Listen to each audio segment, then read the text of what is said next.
En 1914, una mujer alemana tomó una fotografía de su hijo pequeño y llevó la película a Estrasburgo para su revelado, pero nunca pudo ir a buscarla porque estalló la Primera Guerra Mundial, así que la dio por perdida.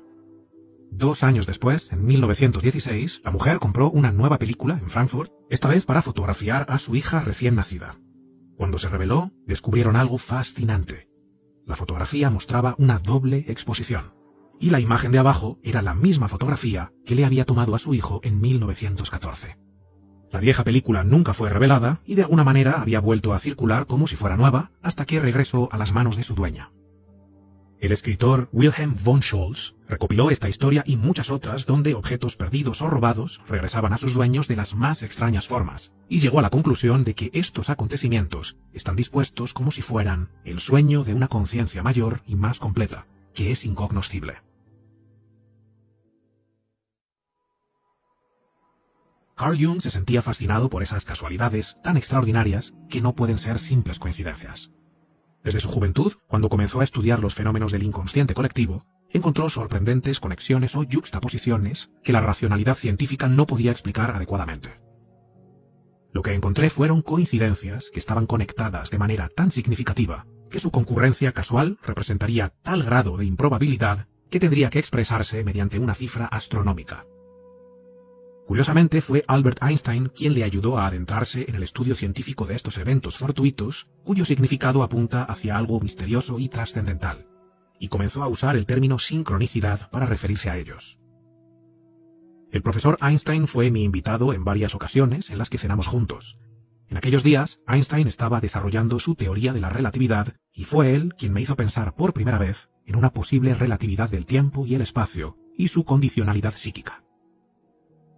Durante años, Jung no se atrevió a hablar abiertamente de la sincronicidad porque sabía que la comunidad científica etiquetaba a estos fenómenos como simples coincidencias y tachaba de fantasiosos y supersticiosos a todos aquellos que trataban de estudiarlos. Una vez superado este miedo, comenzó a hablar de los factores sincrónicos en algunas conferencias, y finalmente escribió un monográfico que se publicó originalmente en el volumen 8 de sus obras completas, y que más tarde se editó también con el nombre Sincronicidad como principio de conexiones acausales, el cual ha servido como base para la elaboración de este vídeo. Para Jung, los eventos que parecen fruto del azar, pero que contienen un profundo significado para quien los experimenta, son susceptibles de alguna explicación causal y deberíamos estudiarlos seriamente. La psicología, de todas las ciencias, a la larga no puede permitirse el lujo de pasar por alto tales experiencias. Estas cosas son demasiado importantes para la comprensión del inconsciente, aparte de sus implicaciones filosóficas. Su investigación no solo incluyó lo empírico y estadístico, sino que también estudió las relaciones de significado que compartían las diferentes tradiciones filosóficas, mitológicas, religiosas y esotéricas. Le llamó poderosamente la atención el trabajo de Hipócrates, que hablaba de un principio universal que se encuentra presente incluso en la partícula más pequeña, y las ideas de Filón de Alejandría, que en el siglo I escribió lo siguiente: Dios, dispuesto a unir en íntima y amorosa comunión el principio y el fin de las cosas creadas, hizo del cielo al principio y el hombre al fin. Uno el más perfecto de los objetos imperecederos, el otro la más noble de las cosas terrenales y perecederas, siendo en verdad un cielo en miniatura. Lleva dentro de sí, como imágenes sagradas, dones de la naturaleza que corresponden a las constelaciones. Este principio que sitúa al hombre como microcosmos, que contiene el todo, y donde el gran principio creador está reflejado en nosotros, lo encontró también en el I Ching, el libro de los cambios, al cual llegó gracias a su amigo Richard Wilhelm. El I Ching, que bien podemos llamar la base experimental de la filosofía clásica china, es uno de los métodos más antiguos que se conocen para comprender una situación como un todo y, por lo tanto, colocar los detalles sobre un fondo cósmico, la interacción de yin y yang. El I Ching es un libro oracular donde hacemos una pregunta definida. A través de la intención psíquica, el observador impone sus condiciones sobre las leyes naturales de causa y efecto, y así obliga a la naturaleza a dar respuesta a una pregunta ideada por el hombre. Tras ello, lanzamos unas monedas y recibimos una respuesta expresada en código binario, par o impar, que conduce después a uno de los 64 hexagramas que formulan un mensaje oracular. De hecho, este código binario del I Ching es el mismo que el filósofo y matemático Leibniz tomó para articular su nueva aritmética y el que hoy se usa en casi todas las computadoras modernas. En el I Ching, las monedas caen tal como les conviene, pero obligan a la naturaleza a responder en términos estadísticos con números pares e impares, que actúan como representantes del yin y el yang, dos principios que se encuentran tanto en el inconsciente del que observa como en la naturaleza objetiva, y por tanto unen el interior psíquico y el mundo exterior físico. De esta forma, el I Ching nos permite provocar intencionalmente que la sincronicidad suceda. La siguiente experiencia personal de Jung nos ayuda a comprender mejor cómo opera este principio. Una joven a la que estaba tratando tuvo, en un momento crítico, un sueño en el que le daban un escarabajo de oro. Mientras me contaba este sueño, me senté de espaldas a la ventana, que estaba cerrada. De repente escuché un ruido detrás de mí, como un suave golpeteo. Me volví y vi un insecto volador golpeando contra el cristal de la ventana desde afuera. Abrí la ventana y atrapé a la criatura en el aire mientras volaba. Era la analogía más cercana a un escarabajo dorado que uno encuentra en nuestras latitudes.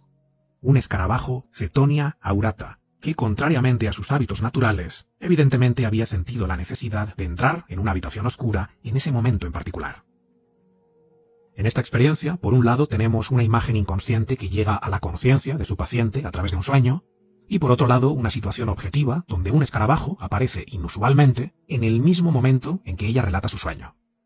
Es decir, en el mismo instante en que Jung y su paciente tratan de descifrar el significado de un símbolo que apareció en la mente de ésta, tal símbolo se manifiesta también en la realidad material. Y dado que el escarabajo tiene un significado arquetípico, Jung puede entonces decodificar lo que esta sincronicidad está tratando de mostrar y ayudar a su paciente a avanzar en su proceso terapéutico.